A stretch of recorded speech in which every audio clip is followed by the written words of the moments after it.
about midway through owning this thing, the gas gauge broke on it. Now, I got pretty good at guessing where I needed to stop to get gas. But I missed one time. I was coming home from seminary. The seminary was in Lancaster. And I got about as far as 322, the old 322, as you came around the curve there past Fishing Creek, and as you're coming into that line, kind of going towards Dolphin, suddenly I was out of gas. And I'm sitting there, wondering what I'm going to do. What do you do when you get stranded like that? I called my father, because fortunately my dad didn't live too far. He was able to give me some gas, he was able to get home. But that is a scary feeling. Because no one wants to be stranded.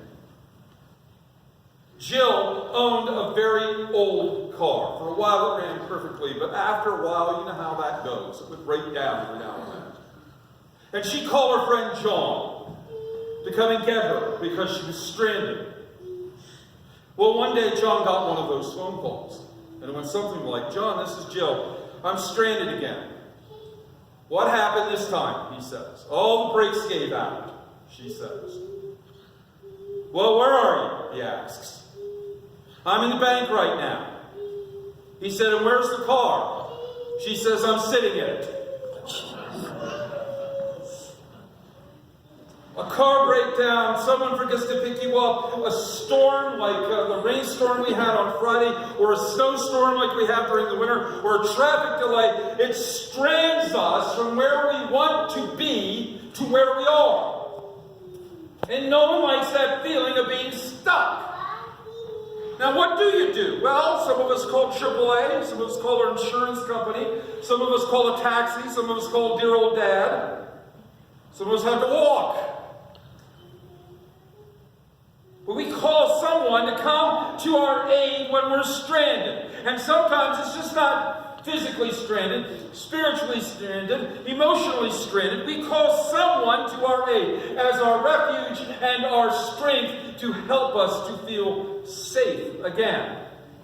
Anne Kesey, the author, points out that for someone who needs refuge, a key is provided.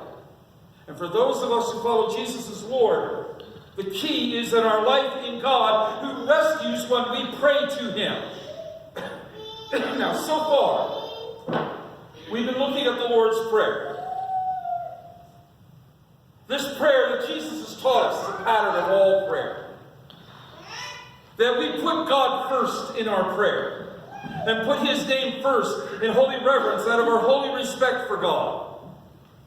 And then submit our lives fully to His will, to His way, until His kingdom comes fully on earth.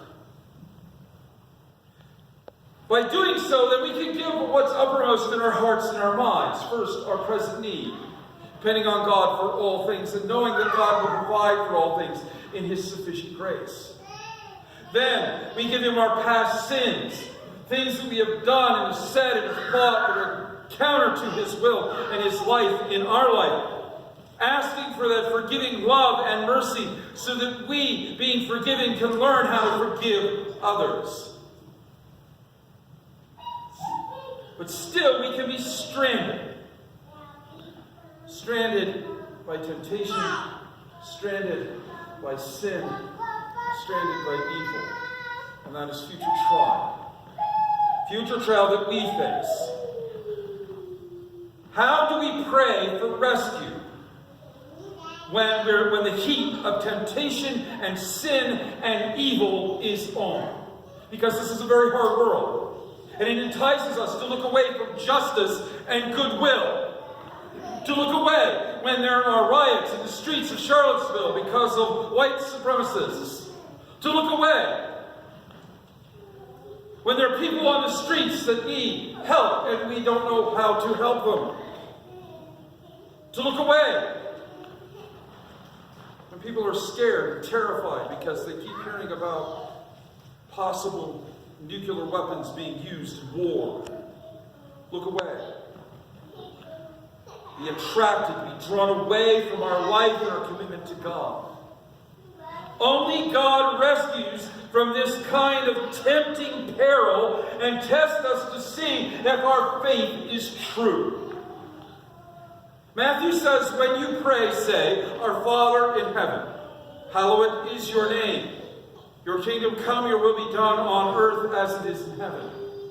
Give us this day our daily bread, and forgive us that we would forgive others who have sinned against us. And lead us not to the time of trial. Keep us from the evil one. Much attracts our attention and tests our virtue, our integrity, our fidelity. It tempts us. Now that word temptation, pereizin in Greek, it could mean to seduce to evil. Think of it as the devil on one shoulder and the angel on the other shoulder. You ever see those cartoons where they're sort of battling for the virtue? That's what we think of when we think of being seduced to evil, to be tempted. But it also could mean a testing of faith, to see if our faith is strong or if we're going to fall. And not so much that we would fall, but that we would be stronger in our faith when the evil one, when the adversary assails us. And yes, I believe there is an evil one. I believe there is an adversary, a demon, a devil, a Satan, who calls us away from God, who tests us each day as evil does, enticing and seducing our weak spot so that we can trip up and fall. But with God's help, we're rescued. With God's help, we don't have to worry, because we know that there's nothing to fear, because evil can't win the day. We find strength, we find resolve to be strong and not fall when we live in God. So when we pray, bring us not to the time of trial and keep us from the evil one, we're praying for future trial. That God gives us strength to not be called away by evil,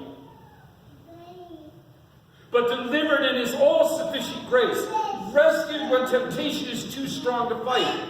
That word rescued, delivered, rome in Greek. It means to be delivered, but it also means drawn to. So when we pray to God, we're praying to be drawn away from sin and drawn towards God. A little girl is being, a young girl is being accepted into her church, a little more conservative church. And the preacher sits down with her after her baptism and says, now, do you feel that you are still a sinner? And she says, yes. He says, but you've been baptized. She says, I know. He says, well, then how do you feel that you're a sinner? She says, well, let me figure out a way to explain this.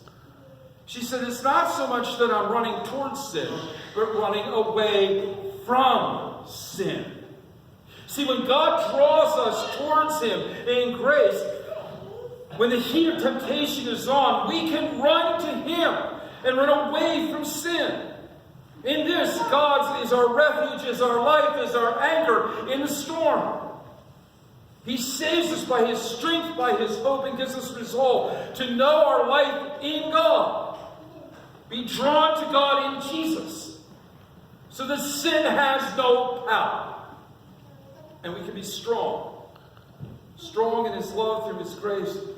Do not let sin trip us up so that we fall. And to be strong in faith to live for God. This is our prayer. E. Edwin Poteet wrote that we shall find answer to prayer in inner strength and peace. And he adds, even when some of the things we ask for are not granted. The point is that we find answer to prayer in inner strength and peace with God as our refuge.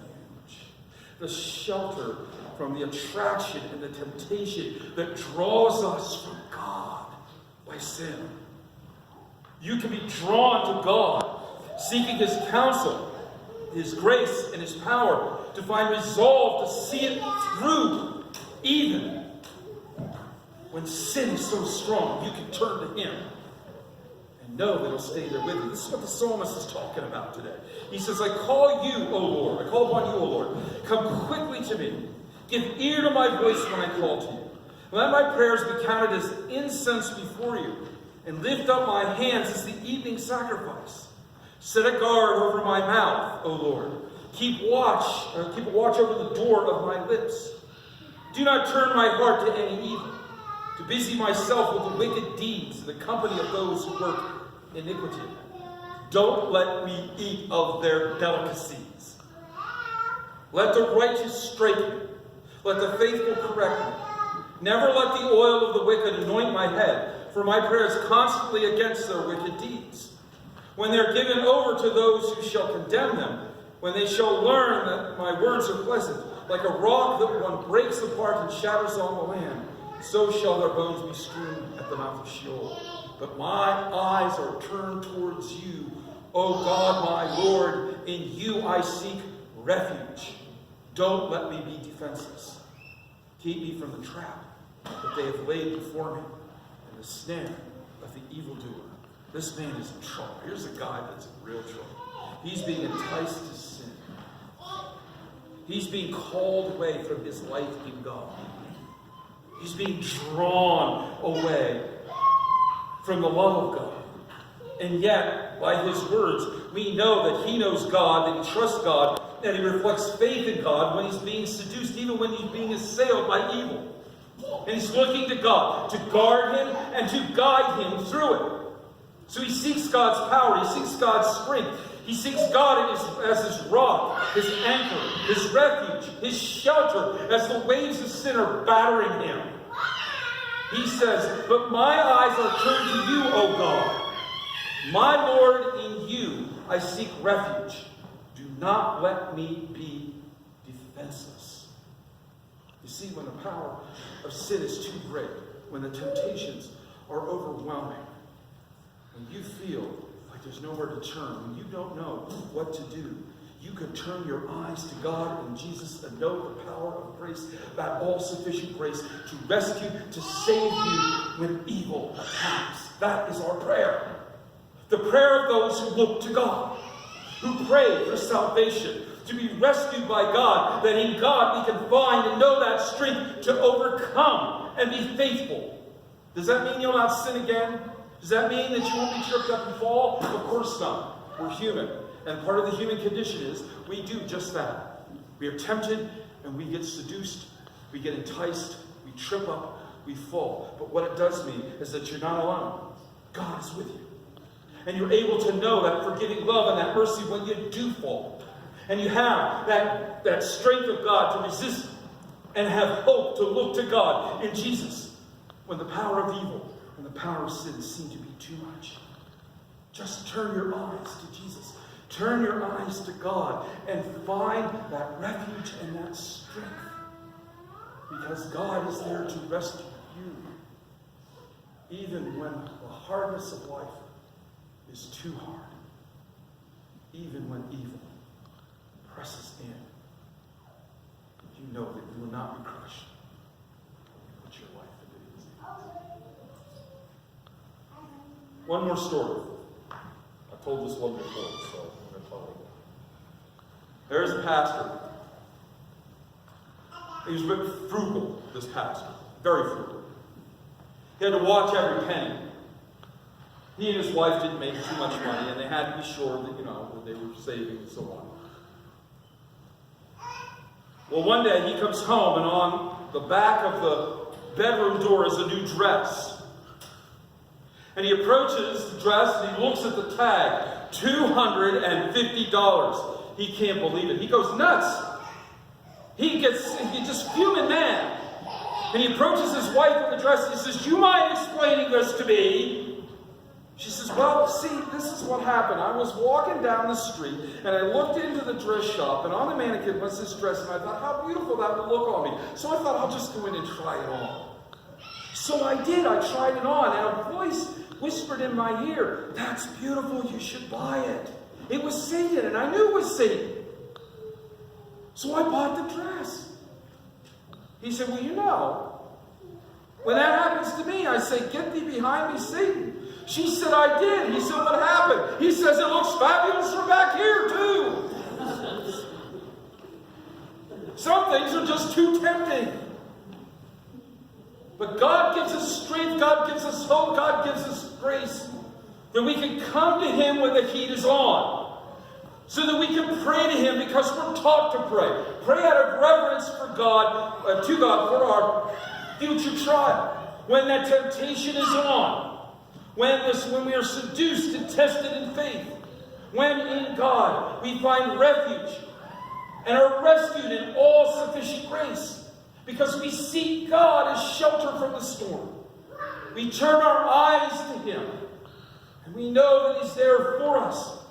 And the power of evil is too great. When temptation to sin is too much. Friends, look to God and Jesus. Know His strength that you can turn away from the attractions of this world. Not get stranded in sin. So that you walk with Him and find peace and know life in the God who is your rock, your refuge, and your strength. Someone's crying, Lord, kumbaya. Someone's crying, Lord, kumbaya. Someone's crying, Lord, kumbaya. Oh,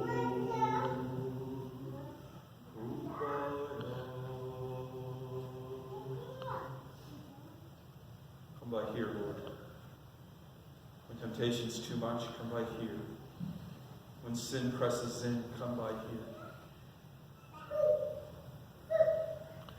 Come by here that we might know your strength, your life, and your grace, your all-sufficient grace in our lives. And the heat is on.